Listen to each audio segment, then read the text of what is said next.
Good day, folks, and welcome back to Unpopular Aussie Opinions, the only corner of Australian sport where we do not faff about with pleasantries.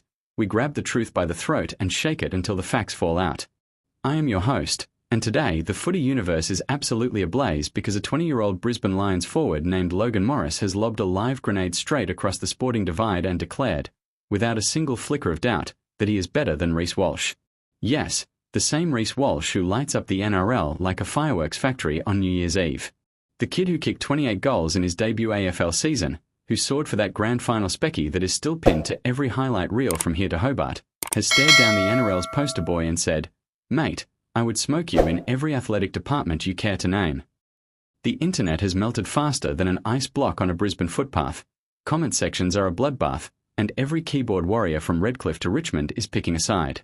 So strap yourselves in, because we are diving headfirst into this crosscode carnage, and I have got opinions that will make half of you cheer and the other half reach for the block button. Let us paint the picture properly, because context is king when two sporting galaxies collide. Last Saturday night, the Brisbane Lions threw their premiership party at the Gabba, flags flapping, speeches flowing, the whole post-flag love-in. Reece Walsh, fresh off another electric NRL campaign with the Broncos and a starring role for the Kangaroos, was invited up as a guest of honour. Nothing strange there. The two Brisbane clubs share the same postcode, the same training facilities, the same rabid fan base in many cases. Walsh steps up, delivers a classy little speech, congratulates the Lions, wishes them luck defending the silverware. Textbook stuff. Then it is Logan Morris's turn at the microphone. The kid has had a couple of lemonades, the crowd is roaring like a V8 supercar, and out it comes. Appreciate the kind words, Reece, but let us be honest, if we lined up one-on-one, I would smoke you in every athletic test going. Speed, leap, endurance, footy smarts, I have got the lot. The room freezes for half a heartbeat, then detonates. Walsh just grins, shakes his head, and the clip is viral before the dessert plates hit the dishwasher.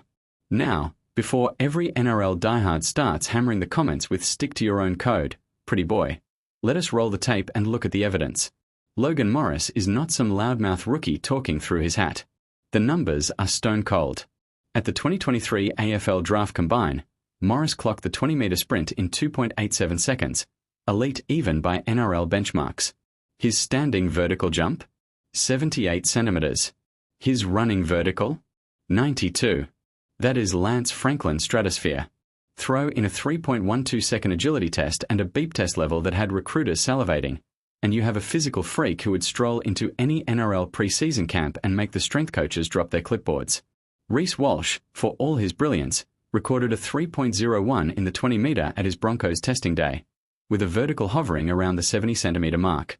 On pure athletic metrics, Morris is not bluffing. He is faster, higher, and more explosive off the mark. And that is before we even talk footy. But hang on, I hear the rugby league faithful bellowing. Footy is not a bloody track meet. It is contact, it is evasion, it is reading the play when your lungs are on fire. Fair call. So let us break it down position by position, skill by skill, because this is where the real fire ignites. Reece Walsh at fullback is a walking highlight package. 19 try assists in 2025, 180 metres per game, a step that leaves defenders clutching at shadows. The kid plays like he has rocket fuel in his veins. Logan Morris, meanwhile, is a key forward who led the AFL in contested marks inside 50 during the final series. He kicked 12 goals across 4 finals, including 3 in the grand final when the pressure was white-hot. Different sports, different demands, but let us overlay the intangibles. Both are 20 years old. Both carry the #1 draft pick expectations like a second skin. Both have premiership medals before their 21st birthdays. The parallels are uncanny. Here is my first unpopular opinion of the day, and it is going to sting both camps. Logan Morris is right, but only if we are measuring pure footballing impact per possession. Hear me out. In the AFL, Morris touches the ball maybe 15 times a game.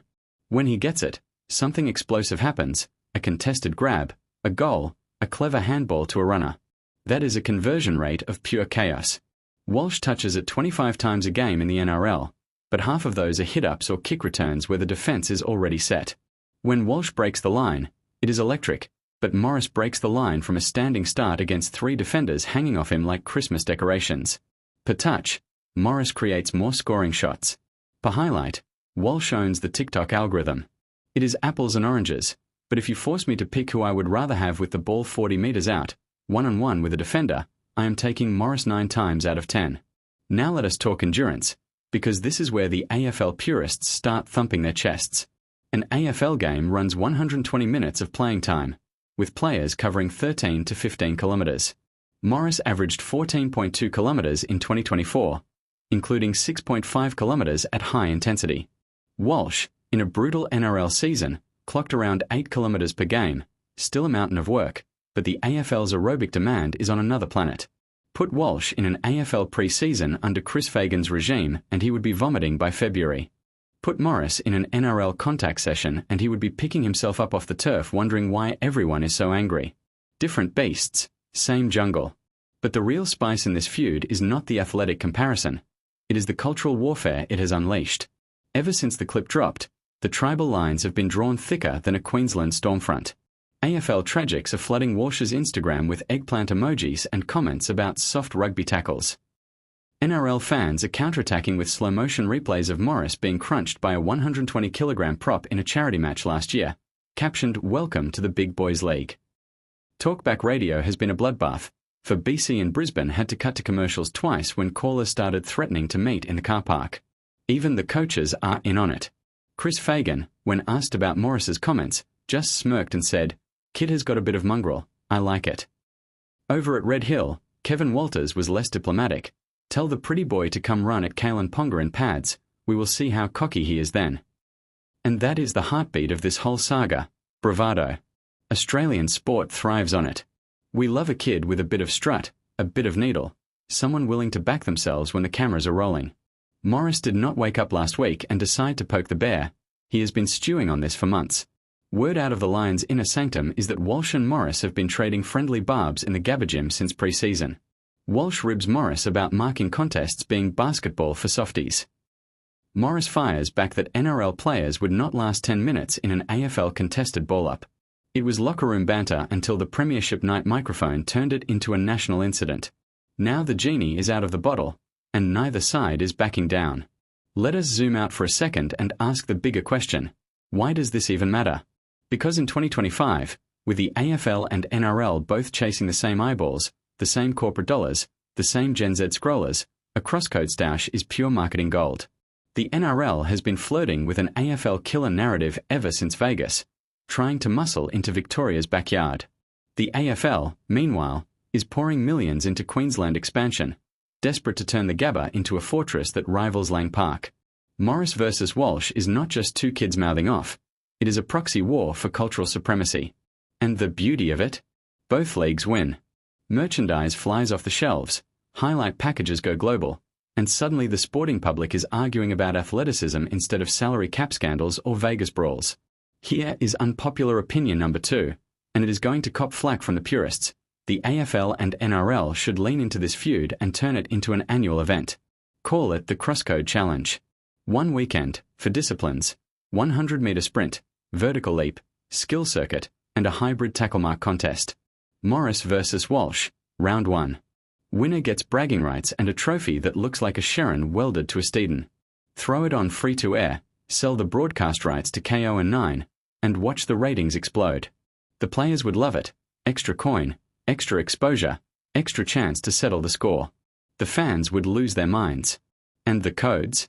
They would finally have a bridge instead of a brick wall. Imagine the promos. Morris soaring for a specky while Walsh burns him on the outside. It would be the sporting equivalent of State of Origin, but with less blood and more vertical centimetres. Of course, the traditionalists will howl. It cheapens the game. They will cry. You cannot